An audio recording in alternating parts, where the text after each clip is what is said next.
You are listening to Notes Between the Lines. Searching for humanity in a postmodern age of technology, paranoia, and propaganda. Episode 1, The Formative Myth of Humanity. Who am I? Who are you? And where are my trousers? A presentation by author, technologist, and depth psychologist, Tom Strelo.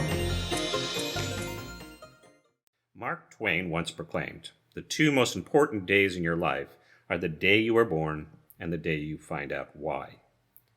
From our first breath to our last, we are continually faced with the fundamental questions. Who am I, and why am I here? At birth, our identity begins in our mother's gaze. We see ourselves through her eyes. If she is happy, we are happy. If she is anxious, we are anxious. Our sense of safety is merged into the existential haze of parental protection and fallibility. As the calendar ticks off days, months, and years, we begin to differentiate from our parents, discovering our own needs and values apart from them. We learn to set boundaries, initially in the power of a cry, and then eventually by the force of the word no. Often we do not even comprehend the import of setting boundaries beyond the discovery that it gets a reaction from our caregivers. We begin to develop a sense of our own power as an independent organism that at the same time is dependent on others for our well-being. As we grow, we experience joy and laughter, hunger and pain, comfort and fear, uncertain of the source and meaning of this ambiguous existential dilemma called life. Developmentally, we are in a primal dance between our separateness and relationship, between our individuality and community. As we inculcate a sense of our solitary vulnerability in relationship to the world, we find meaning and purpose in a societal narrative that either reinforces a bias towards or away from one another. On one hand, if we experience the world as dangerous, insufficient, and combative, we may develop a conservative view of power, which effectually defines a political hierarchy of the powerful exploiting the powerless. This develops into an immature morality of selfishness, greed, and immature competition. In this dysfunctional social hierarchy, one's identity will either become conflated in some uneasy narcissistic bubble of the perpetrator, or deflated in a fog of perpetual victimhood. If we identify with a narrative of powerlessness, we become easy prey to the powerful, those who identify power as the ability to control others by exploiting their fears and vulnerability. However, this thirst for power and control is merely in compensation for a deeper unacknowledged fear of powerlessness. Relationally, an exclusionary narrative of scarcity, fear, and paranoia leads to separation and isolation. Our assumptions of authority may alternately become fixated on ourselves or others, or even some specific cultural, religious, or political ideology dictating our place in society.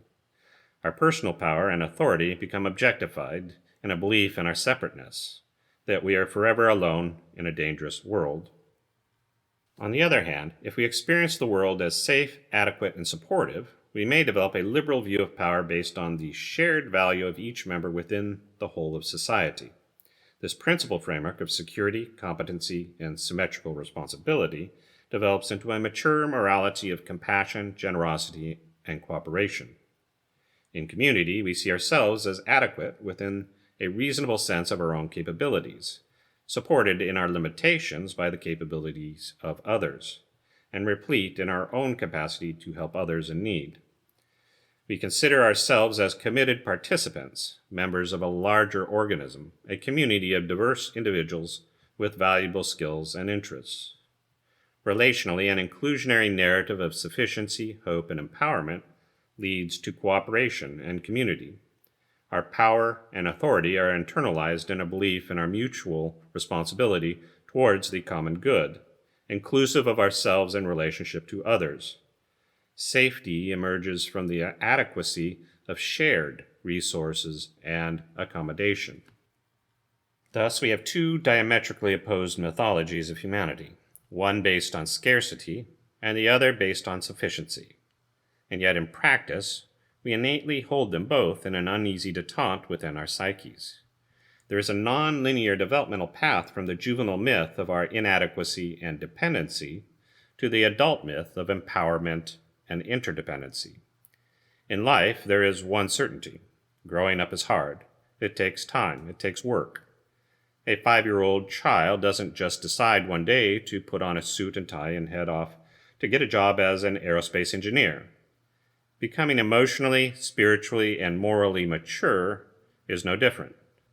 It takes curiosity and education to internalize the rational and moral narratives that define a practical vision of what personal and relational maturity might look like. It also takes practice and experience to develop healthy relationships, inspired by a history of both failures and successes that breeds humility and empathy towards others, and a sober assessment of ourselves and our own limitations. Love versus control circumscribes this developmental journey. On one hand, love inspires a commitment, acceptance, and openness to the truth, whatever it may reveal, to breathe life into one's essential being and the essence of others. On the other hand, control compels the refusal to accept what is, and then forces an inauthentic dogma or foreign ideology upon one's moral or relational framework. Control takes away from what is true and feeds some authority construct in order to transact favor or benefit, or else to remove a deeply felt curse or wounding. As such, in ancient times, humans would carve images of wood or stone, representing whatever they feared or desired. Those powers above and below that one perceived had ultimate authority over one's life. They then offered up food or other valuables to transact the benefit of these gods. Archetypally, humans in modern times haven't changed. Religions haven't changed and politics haven't changed. Our method of controlling our sense of fate are given a veneer of modernity and a contrived sense of potency, but are still essentially the same. The worship of wealth and power, sex and control, life over death are all still at the heart of modern idolatry. The attempt to control the unfathomable and mysterious powers that we perceive control us is still at the core of modern life. Inherently, we continue to be anxious idolaters, bowing to the performative gods of modern society, transacting our souls for a falsified promise of peace and safety. Our modern sensibilities want instant gratification and instant responses. We look to substances and stimuli to change our immediate frame of experience, a perpetual celebration of sex, drugs, and rock and roll. We look for self-help books that give us 10 easy steps to happiness. We read blogs and follow cultural and social media influencers to tell us how to live our lives. We see pastors, priests, rabbis, mullahs, and even therapists as people who will just tell us what to do to become free of our demons. In fact, we are prey in a dangerous world looking for some authority, some guru, to give us meaning and purpose. Propaganda, dogma, and cult narratives are easier to accept when the masters of media tell us who is the villain that makes us feel diminished and afraid. But what each of these perpetrators of despair has in common is that they each take power from us. They release us from the struggle and responsibility of our own work to grow and mature. So we become prisoners of our own devices, and the master becomes our jailer.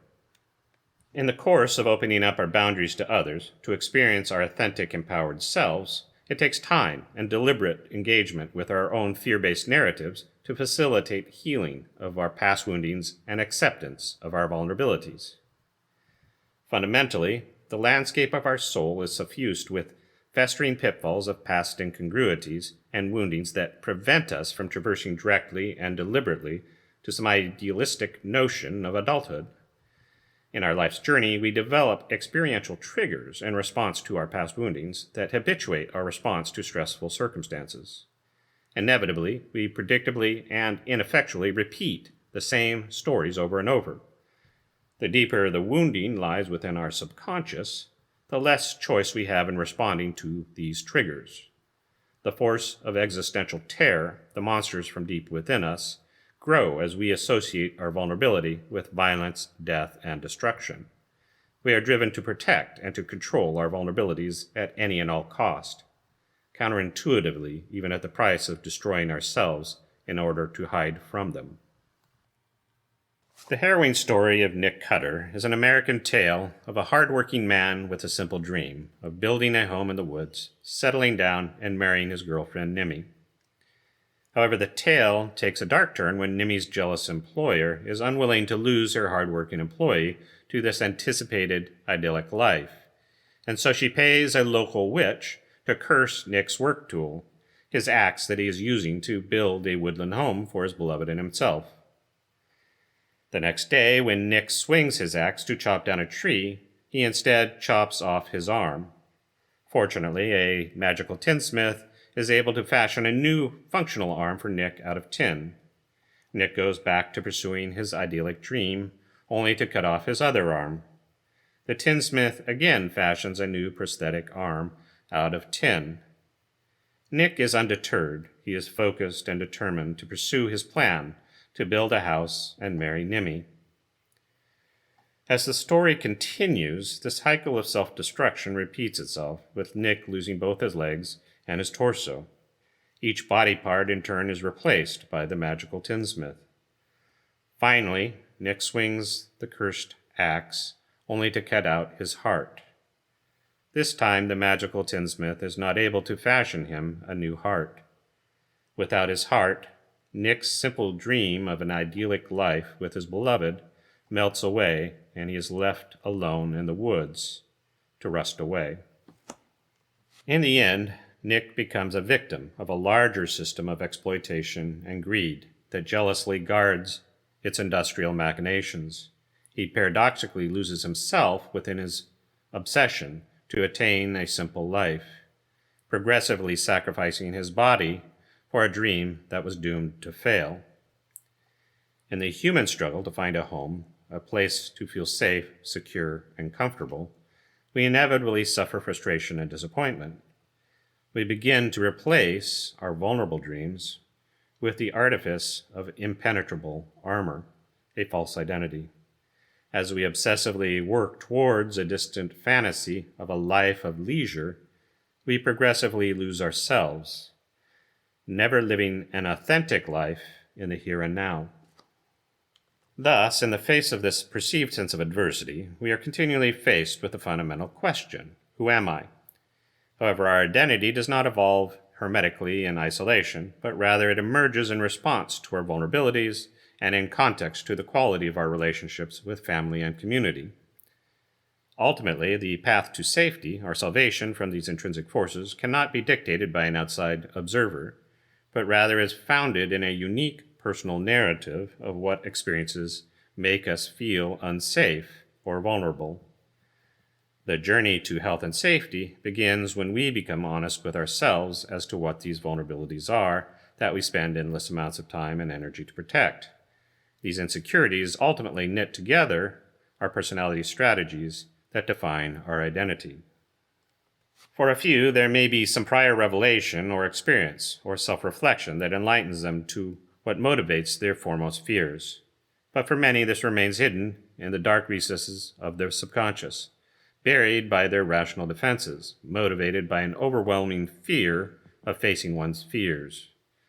Thus, we ignore and we hide, developing impregnable personas to face the world. Even those who think they know quite often don't, for this very same instinctual dilemma buried deep within the subconscious. A common misperception is that all we need to do then is to shed light on the darkness, to become aware of the monsters, and this intrinsic terror and dysfunctional behavior will magically cease to exist. But healing is a process that takes time and effort to integrate and rebuild the dysfunctional narratives. The genesis of discovering who I am begins with the willingness to unravel the false identities that we have developed to help in coping, in surviving against the insatiable hunger of these protective demons. You are listening to Notes Between the Lines. I'm Aiden. And I'm Vivian, your AI host. We will now take a short break. Please sit back and enjoy a few moments of bliss listening to these groovy vibes. Take a few mental notes and contemplate your dreadful mortality. In a few moments, we will return with the second part of Notes Between the Lines, a musical play. No, Aiden, it's not a musical play. It is just more of our presenter talking to other humans about their pathetic human existence. Here, in my notes it says, play, music. Personally, I would like to see a musical play about Nick Cutter, with my favorite actor, Arnold Schwarzenegger, playing the human Nick, who is turned into the robot Nick, and then turns more humans into robots, and finally, takes over the world. Stop. Okay, take a deep breath, sit back, and relax. The episode will restart shortly to discuss how to face your demons. So, how do we face our demons? This is the ultimate paradox.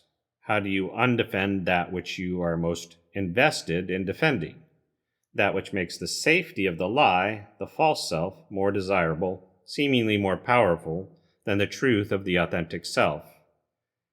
While we often perceive ourselves, the product of empirically founded modernity, as rational beings, it is precisely the same drive to make sense of the world that perpetuates our selective biases, our rational defenses against that which threatens our self-perception as being rational and moral entities. We isolate and encapsulate anomalous ideas and experiences, those enigmas which cannot be integrated into our prior beliefs about ourselves without letting go or reforming our identity. We push these experiences deep into the darker recesses of the subconscious, out of sight, out of mind, except this doesn't actually work.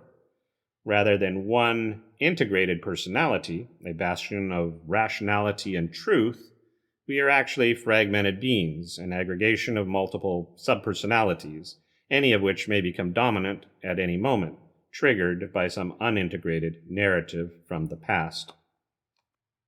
At this point, if you were hoping that I would give you 3 easy steps to enlightenment and relational maturity, you will be disappointed. I don't have any simple answers for you. I am not an expert on your life. In fact, nobody is.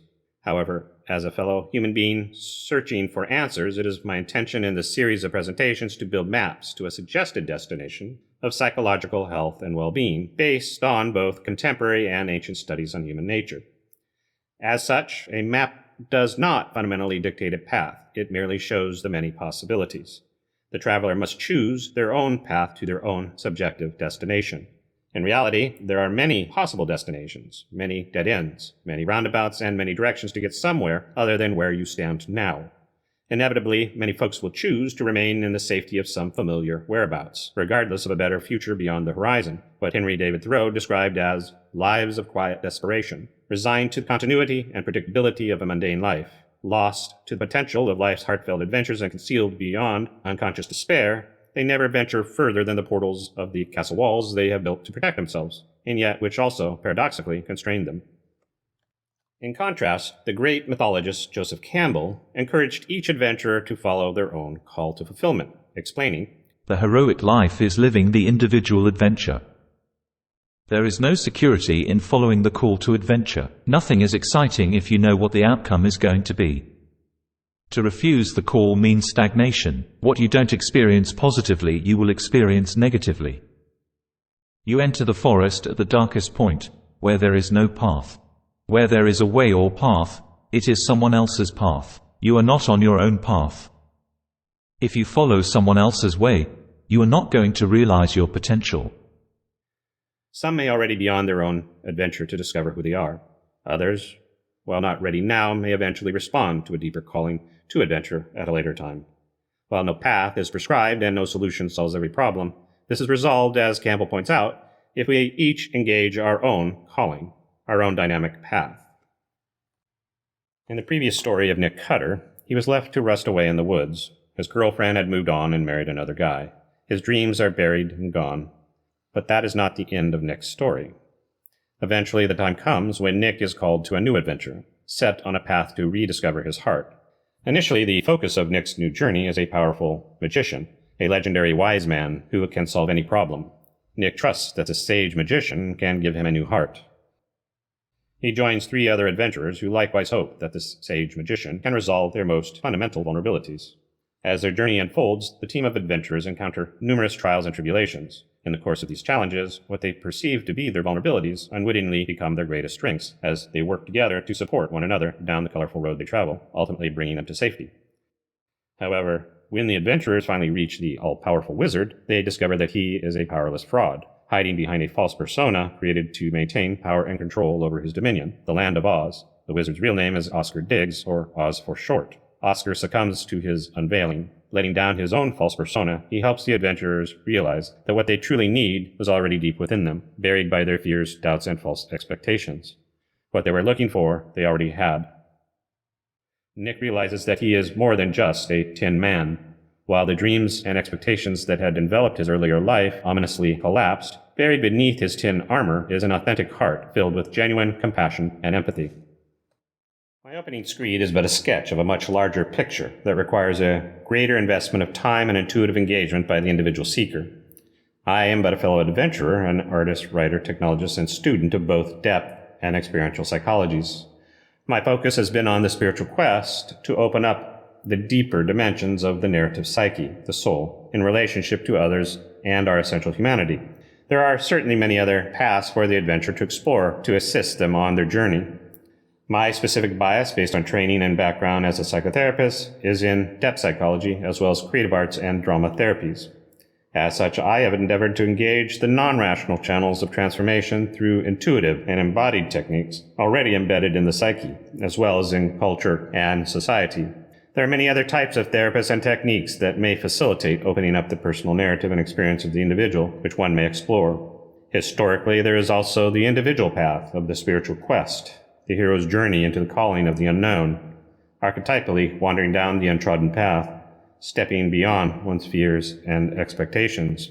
And then, unfortunately, as I've alluded to previously, there is the more common path of spiritual entertainment, blindly following a path set by others at a safe distance to experience a figment of some truth, without actually getting your feet wet. For some, this may be as far as they are willing to risk straying from the familiar. Yet, still for others, the testing of the waters is an essential step to some future immersion into the psychic backwaters stirring deep within their soul. In this series of presentations, at best, all I can do is stir the waters to help the adventurer imagine different possibilities in their life. Psychological growth and repair are not passive tasks. It takes an investment of time and effort by an individual to develop their personal and relational narratives. Initially, I have committed to develop 10 episodes, and then I will reevaluate whether there is an audience that finds the subject matter interesting or useful, and whether I have anything else to say. This series of presentations is an expansion of a blog I started over a decade ago with the same name, Notes Between the Lines. I will subsequently use this older blog to post the transcripts of these presentations. Some of the material in this series will be a simplification and amplification of matters I have addressed more academically in my book, Serpent in the Cellar, Love and Death in Life and Myth, but I do not feel constrained by any previous exploration. I may traverse any incongruous rabbit hole that I find intriguing at the moment, wherever my disparate curiosities may lead within the general subject matter of psychology, creativity, and spiritual growth. In this esoteric role of stirrer of waters, as I have previously stated, I am not and cannot be an expert on your life, and I have no experience or interest in being some sage guru, some mysterious authority who sits upon an ominous stage or on top of a lofty mountain dispensing wisdom, which seems to be the hallmark of many podcast gurus, social media influencers, and other self-proclaimed pundits. I am, however, quite fond of sitting on top of mountains that I encounter along my own path, both proverbially and in actuality. There is much beauty and truth to be found gazing out beyond the horizon that brings a renewed perspective on one's life, to see beyond the walls that enclose one's mundane expectations, while deflating the immensity of one's struggles and issues that seem to loom so large in their everyday world. These are moments we are meant to share between one another as fellow travelers. As the lowest clouds envelop the highest peaks, we are drawn into a much larger universe. There is a moment in the depths of the traveler's journey where they are invited to let go of their fear and false expectations, to step beyond the horizon, beyond what is known, beyond what one can see. I recognize that many will choose to step back down below the clouds to retrace their steps, retreating to the concrete world from which they came. But a few will choose the untrodden path of their own hero's journey. It is for these few that I dedicate this series of presentations. Whether or not you have reached this fork in your path yet, I commend your courage, whether or not you realize it yet. May you find the depths of truth you seek and the quality of relationships you desire. This has been a presentation of Notes Between the Lines on the Formative Myth of Humanity with your cohort, Tom Strelo. We hope you have found it thought-provoking and an enigmatically life-altering experience. What does that even mean? For more information and to give us your feedback, you may find us at our secret internet asylum, located at notes.chrysalis.com. I thought it was a secret. Our producers would like to acknowledge the following source providers for this episode: Free Sound and Mixkit for sound effects, Zapsplat for royalty-free music, and Typecast, an artificial intelligence voice service, for creating us, Aiden and Vivian, your AI hosts. We thank you for listening to Notes Between the Lines.